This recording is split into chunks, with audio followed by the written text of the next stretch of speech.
Hello viewers. तो आज मैं आपके लिए एक ऐसी वीडियो ला रहा हूँ एक ऐसे टॉपिक पे जो अभी भी टॉपिक काफ़ी ये इंडस्ट्री में चल रहा है और इसका जो स्कोप है वो भी काफ़ी वाइड है और इसकी जो ग्रोथ रेट है वो भी काफ़ी अच्छा है। क्यों? क्योंकि PCB is the backbone of electronic industry, तो उसकी रिपेयर करना भी ज़रूरी है। तो पीसीबी रिपेयर और कंपोनेंट लेवल पीसीबी रिपेयर में छोटा सा डिफरेंस है जो कि बहुत बड़ा बन जाता है। वो छोटा सा डिफरेंस क्या है कि PCB repair is all about पूरा कैसे पीसीबी रिपेयर होगा, उसका बेस मटेरियल, उसकी सारी चीज़ें, उसके कंपोनेंट भी आ जाते हैं उसमें, उसका पैड्स ट्रेसेस सब कंपोनेंट लेवल में जो हम ऊपर से माउंटेड कंपोनेंट्स देखते हैं ये उससे रिलेटेड है। तो सबसे पहले कंपोनेंट लेवल पीसीबी रिपेयर से स्टार्ट करने से पहले आपको कुछ प्रिकॉशनरी मेजर्स लेने पड़ते हैं। वो क्या है? आपकी सेफ्टी के लिए वियर सेफ्टी ग्लव्स, उसके बाद आपको अनप्लग करना है या डिस्चार्ज करना है अपने इलेक्ट्रॉनिक प्रोडक्ट को। कंटेमिनेशन आपके पीसीबी का ना हो तो आपको सबसे पहले you have to wash your hands. उसके बाद अगर आप पीसीबी होल्ड कर रहे हो तो वो आपको एजिस पे से होल्ड करना है। उसके बाद आ जाते हैं कुछ बेसिक टूल्स, बेसिक रिक्वायरमेंट्स जो आपको पहले रखनी पड़ेंगी अपने पास ताकि आप पीसीबी रिपेयर स्टार्ट कर सको। तो वो क्या है? Small clamp, circuit frame, dental picks, छोटी छोटी चीज़ें उठाने के लिए। फ्लक्स आ जाता है, फ्लक्स डीसोल्डरिंग ईजी करता है।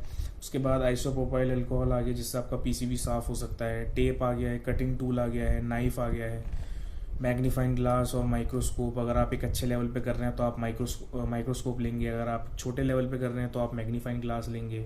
सोल्डरिंग आयरन, वाइप्स, आपको अगर पीसीबी साफ करना है तो वो वाइप से साफ होगा। तो ये छोटे छोटे बेसिक टूल्स हैं।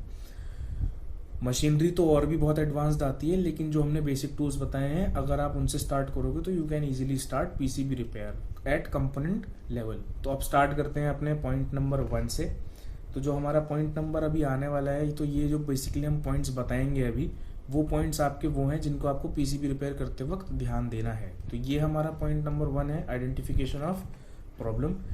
तो सबसे पहले आपका काम जो रहेगा वो प्रॉब्लम को आइडेंटिफाई करना रहेगा कि वो प्रॉब्लम जो है वो इमर्ज कहाँ से हो रही है, किस सेगमेंट के पीसीबी से इमर्ज हो रही है, क्या क्या पॉसिबल रीजंस हो सकते हैं उस प्रॉब्लम के, तो वो आपको आइडेंटिफाई करने हैं। उसके बाद आपका आ जाता है point number 2, trouble shooting specific parts. मतलब फॉर एग्जांपल आपको दिखा कि पावर सप्लाई के सेगमेंट में कुछ प्रॉब्लम है, तो जो भी कंपोनेंट्स पावर सप्लाई में यूज हो रहे हैं तो आप उनको रेक्टिफाई करोगे, उनको वेरीफाई करोगे, ट्रबल शूट करोगे कि वो अपने प्रॉपर मैनर में काम कर रहे हैं या नहीं, या वो काम एट ऑल कर रहे हैं या नहीं। उसके बाद आ जाता है आपका, क्योंकि आईसी हर एक सर्किट की बहुत क्रूशियल पार्ट होता है आईसीज, तो उस पर भी हमें स्पेसिफिक ध्यान देना पड़ेगा कि वो सही से या प्रॉपर मैनर में काम कर रहे हैं या नहीं, या वो पूरे तरीके से काम कर रहे हैं या नहीं, कहीं डेड तो नहीं है।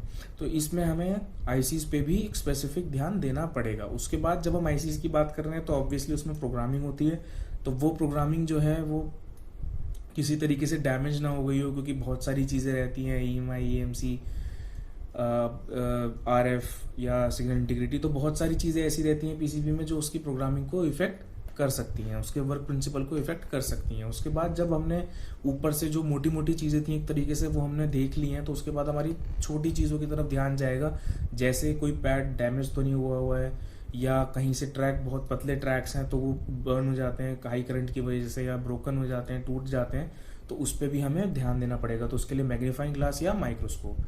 उसके बाद जो मेन पॉइंट है फंक्शनैलिटी टेस्ट, इसके लिए आपको बेसिक इलेक्ट्रॉनिक की नॉलेज ज़रूर होनी चाहिए, क्योंकि कंपोनेंट लेवल की नॉलेज जब तक नहीं होगी तो आप उस सर्किटरी को वर्क नहीं कर पाएंगे, उस सर्किटरी के ऊपर उसका वर्किंग प्रिंसिपल आपको नहीं पता चल पाएगा। तो हमें फंक्शनैलिटी टेस्ट मतलब जो उसका वर्किंग प्रिंसिपल है। और चीज़ें जो हमें ध्यान दे सकते हैं हम, जिन पे ये तो हमने जो 6 पॉइंट्स बताए वो तो मेन है ही, लेकिन ये कुछ ऐसे पॉइंट्स हैं जो आपको पीसीबी रिपेयर में आने चाहिए। तो मैं सारी चीज़ें तो अभी इस वीडियो में नहीं बता सकता वरना वीडियो बहुत लंबी हो जाएगी। और दूसरा कि ये प्रैक्टिकल चीज़ें हैं, तो इसमें क्या चीज़ें हैं, जैसे how to remove static discharge, उसमें जो स्टैटिक डिस्चार्ज है उसको हम कैसे प्रिवेंट कर सकते हैं, कैसे रिमूव कर सकते हैं। उसके बाद सोल्डरिंग डीसोल्डरिंग टेक्निक्स क्या हैं, क्योंकि आपको बार बार सोल्डर डीसोल्डर करना पड़ेगा, तो उसके लिए क्या टेक्निक्स हैं और उस टाइम आपको क्या प्रिकॉशंस लेने हैं कि अब बार बार सोल्डरिंग डीसोल्डरिंग करेंगे तो पैड में भी डैमेज होता है पैड, तो उसमें हमें क्या प्रिकॉशंस लेने हैं on perspective of PCB and on perspective of us. तो उसके बाद आ गया आपका how to remove conformal coating. Conformal coating होती है पीसीबी के ऊपर, तो उसको कैसे रिमूव करेंगे, या फिर जो ट्रैक्स बर्न हुए हैं, ब्रोकन हुए हैं, उनको कैसे सही करेंगे। उसके बाद आपका जो ईएमआई और हम आरएफ शील्डिंग करते हैं, जिसकी बात मैं भी कर रहा था, तो ईएमआई आरएफ शील्डिंग ब्रेक हो जाती है हमारी जब हम उसको रिपेयर करते हैं, तो उसको हम रिकंस्ट्रक्ट कैसे करेंगे। उसके बाद आ गया आपका how to repair damaged pads, क्योंकि पैड्स एक ऐसी चीज़ है जो आपके कंपोनेंट और आपके ट्रेसेस या ट्रैक्स के बीच में कनेक्शन प्रोवाइड कर रहा है। तो pads is one of the most crucial thing in your PCB, तो उसको रिपेयर करना भी ज़रूरी आना चाहिए। तो ये कुछ ऐसे एक्सपेक्ट्स थे जिसमें हमें जो 6 पेन पॉइंट्स थे उनसे हटकर तो ये पॉइंट्स पे भी हमें ध्यान देना है। तो ये एक पूरा पैकेज बन जाता है कि हम इन चीज़ों पर अगर ध्यान देंगे तो our PCB repair will be next to perfect. तो ये हमारी एक वीडियो थी। आई एम श्योर कि आपको ये कंटेंट पसंद आए होंगे और जो हम पुरानी वीडियोस डाल रहे हैं वो भी कंटेंट आपको सही लगे होंगे। अगर आपको कोई सजेशन है या आपको कुछ क्वेरी है तो आप अपना नंबर कमेंट में नीचे ड्रॉप कर सकते हो, या फिर मैंने नंबर डिस्क्रिप्शन में दिया हुआ होगा तो आप उस पर हमें कॉल करके ट्रेनिंग डिटेल्स ले सकते हो। Thank you.